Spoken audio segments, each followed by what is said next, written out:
Ang nakita nila, yung binuksan ni Marcos noong 1954 at noong 1963. Ang ibig sabihin nito, meron dalawang account dyan, nasa pangalan ni William Saunders, pero sa ilalim ng pangalan ni William Saunders, Ferdinand Marcos. Yung isang account, nasa pangalan ni Jane Ryan, pero sa ilalim nun ay Imelda Romualdez Marcos. Bakit ganoon? Sapagkat sa Switzerland, ganyan sila nagpapasok ng pera. Kailan nito pinasok? Hindi pa presidente si Marcos. Abogado pa lang siya at congressman pa lang siya. At bagong kasal pa lang. At si Mrs. Marcos, kakasalan nila 1962-63. Magkano ang nilagay dyan? Ang unang kanilang pinasok yan, $68 million. Saan ang galing ito? Hanggang ngayon, hindi natin masasagot. Sapagkat ang taong nagpasok niyan ay namatay na.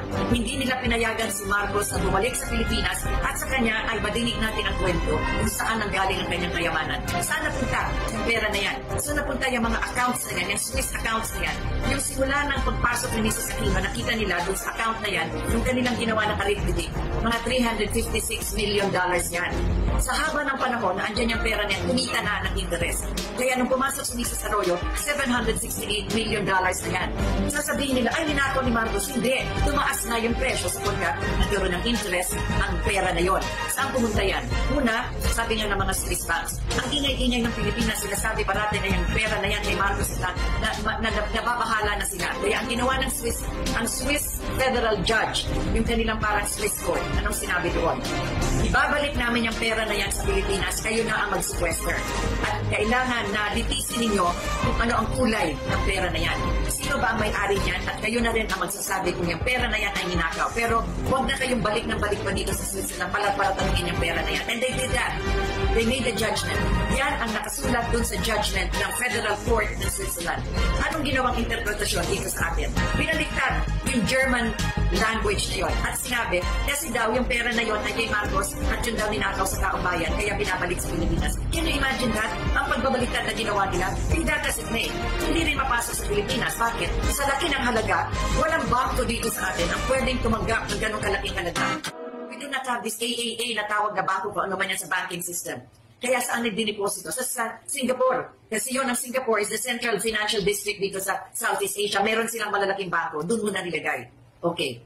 Pagkatapos ng panahon, inunti-unti, binalik na rin dito sa Pilipinas. Kasi unti-unti. In other words, our banks here can be able to absorb that already. May isang account lang na hindi nila magalaw sapagkat yung foundation na yon, na kung saan ang may-ari ng account na yon, wala sa pangalan, wala doon sa judgment ng Switzerland. Kaya hanggang ngayon question mark pa. Paano napunta doon? Kaya ang Singapore, wise din. Hanggat hindi nyo napapakita yung judgment ng Switzerland na sinasabi na yung foundation na yan ay kay Marcos, hindi namin bibitawan to. Pero, napasok magkano? $768 million ang pumasok dito sa atin. Anong nangyari? Pumunta ba yan sa ating agrikultura? Kaya nga kinokonekta ko ito sa agriculture? Hindi po. Anong ginawa? Bumili po ng fertilizer, pero na-discover, hindi pala fertilizer, tubig pala. Bumili ng insecticide, na-discover, hindi pala insecticide yan, tubig din. At sino mga nakinabang? Naku, saan katutak, libo-libong pumirma. Pero nung chinek nila yung pumirma, isang tao lang ang pumipirma. Kunyari, pumunta dun sa bukid na yon, sa bukid na ito, diyan lumabas yung pangalan ni, tandaan nga ninyo yung pangalan, nakalimutan na ninyo, yung si Mrs. Napoles. Naalala niyo yun? Si Mrs. Napoles at kanyang mga galamay. At anong sinabi niya? Aba, ang nagturo sa akin ito ay yung secretary ng budget ni Mrs. Aquino. Si Secretary Abad, ay Ninoynoy pala, lahat na yan. So yun, nakita mo na? Saan napunta? Pumunta ba sa agrikultura? Oo daw. Pumunta sa agrikultura sapagkat nagbigay sila ng fertilizer, nagbigay sila ng insecticides. Pero ano lumabas? Kaya hanggang ngayon, nakakulong pa si Mrs. Napoles. Bakit? Ayaw niya magsalita kasi ang dami taong masasaktan. Ang daming taong kasama niya mga galamay. Hindi siya makapagsalita. Pero alam naman natin, ginamit lang siya. Yumaman ang yumaman siya, pero ngayon nakakulong at marami din taong yumaman dyan. Nakakalungkot, hindi po ba? Bakit ko ito nilalabas? Pag-uusapan din natin kasi mahalaga yung agrikultura.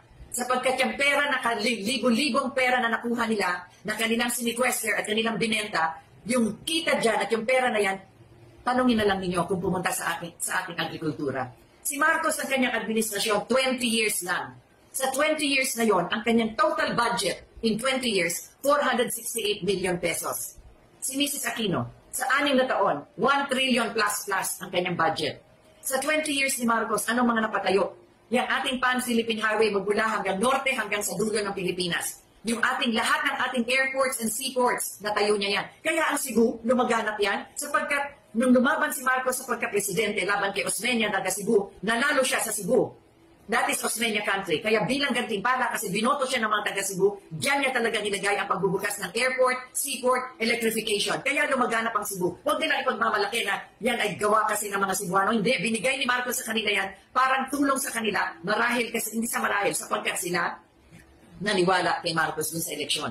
Lahat ng ating mga dams, ilan yung ating hydroelectric dams, yung mga malalaking tinayo, 38 dams all over the country, tinayo noong panahon ni Marcos in 20 years. Sa 35 years nito, magmula noong 1986, nakapagpatayo ba sila ng isang dam? Merong isa, yung tinayo ng panahon ni Ramos. Pero hanggang doon lang sa Katiklan, kung saan man yan.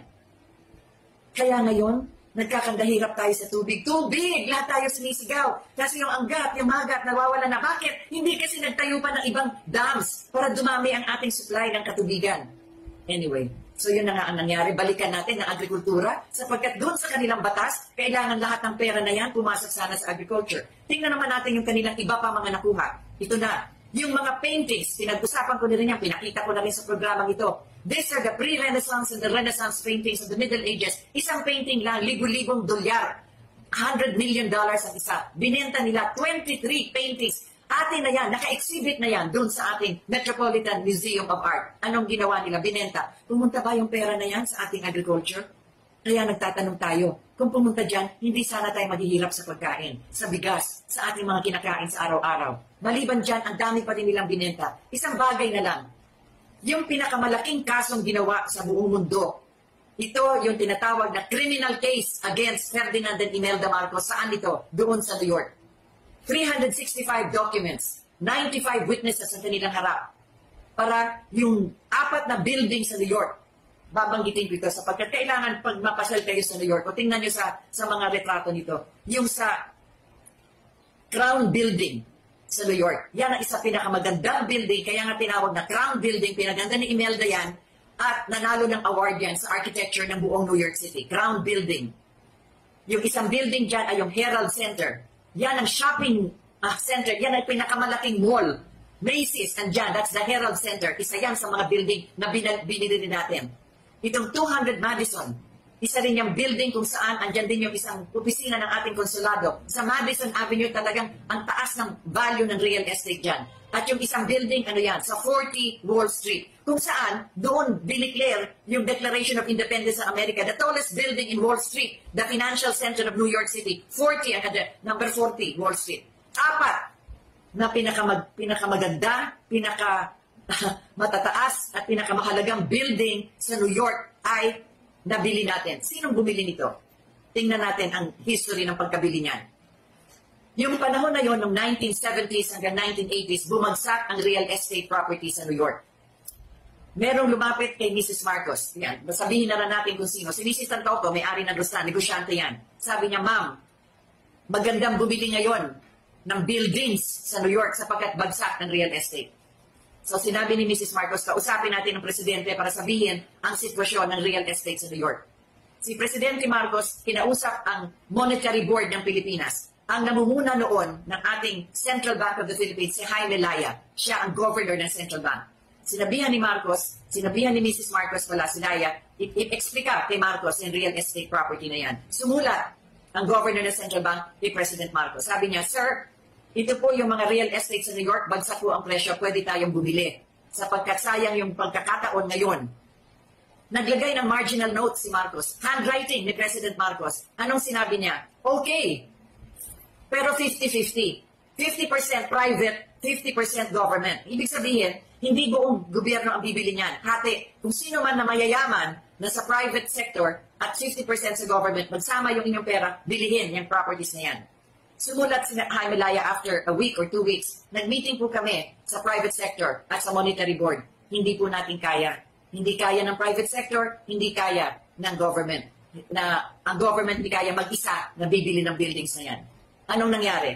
Nabili ang mga buildings na yan. Saan nanggaling ang pera pagpasok niya sa buildings na yan? Doon, sa Swiss accounts. Pumasok sa LA, pumasok sa New York, pumasok doon kay Oscar Carino na siya ang manager ng Philippine National Bank sa New York at binayad sa 4 na buildings na yan. Yan, nilabas yan dun sa trial ni Mrs. Marcos sa New York. Tandaan niyo, nung nag-trial na sa New York, patay na si Marcos noon. Kaya nag-iisa na lang si Mrs. Marcos dun sa trial of the century sa New York na yon. At yan ang pinakita nila. Ay, nako, si Marcos nagnakaw ng pera sa Pilipinas para ibili itong mga buildings na ito. Uulitin ko yung talagang parang memoryado ko na halos. Sapagkat nagtrabaho ako dyan sa kaso na yan.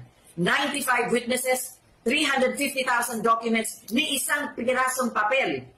Walang ebidensyang nagpapakita na yung perang pumasok dyan pagbili ng buildings na yan galing sa national budget ng Pilipinas. Ano ba yung budget ng Pilipinas? Yan ang taxes natin. Yan pumapasok yung ating mga binabayad na buwis. That is the money of the Filipino people.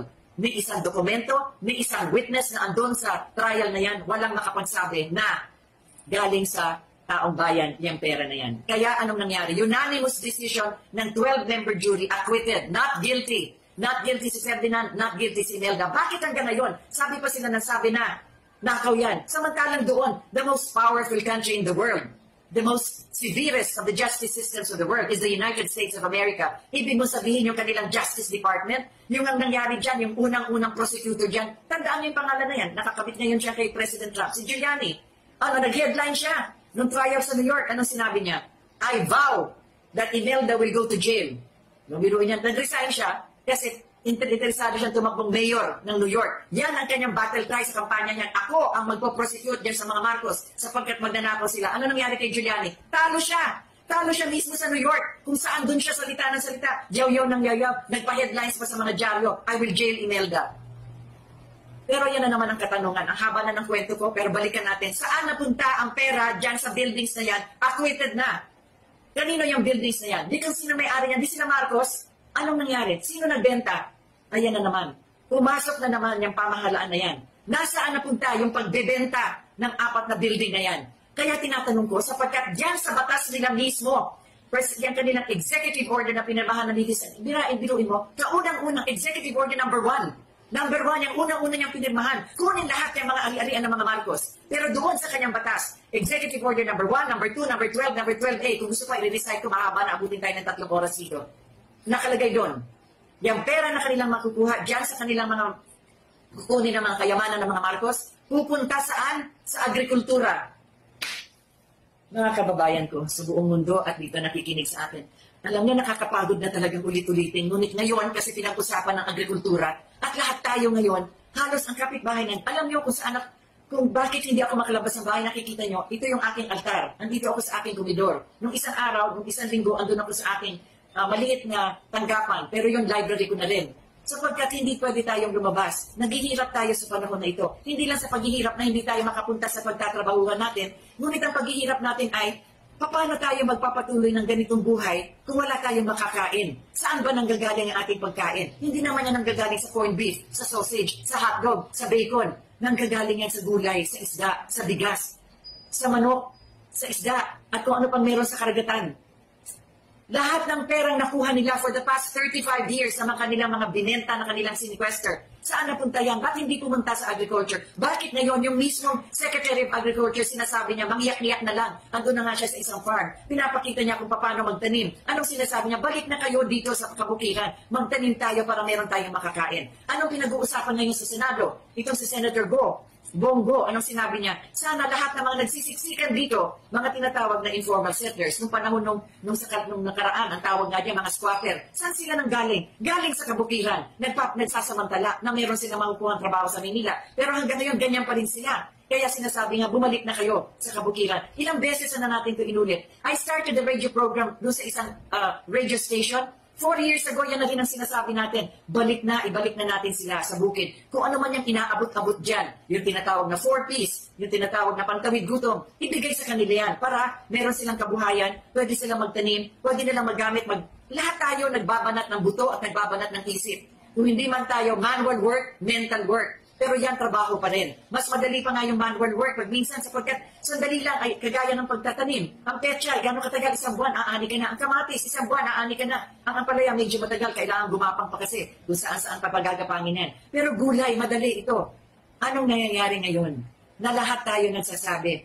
Nakikita ninyo, supot-supot, nagbibigay sa bahay-bahay. Isang bahay, ilang tao? 5, 7, 10. isang supot, 4 na sardinas, 2 kilong bigas. Hanggang kailan yan? Para sa 1 linggo. Samantalang, ang lawak-lawak ng atin sa kabukiran para tayo ay makapagtanim at makapag-ani.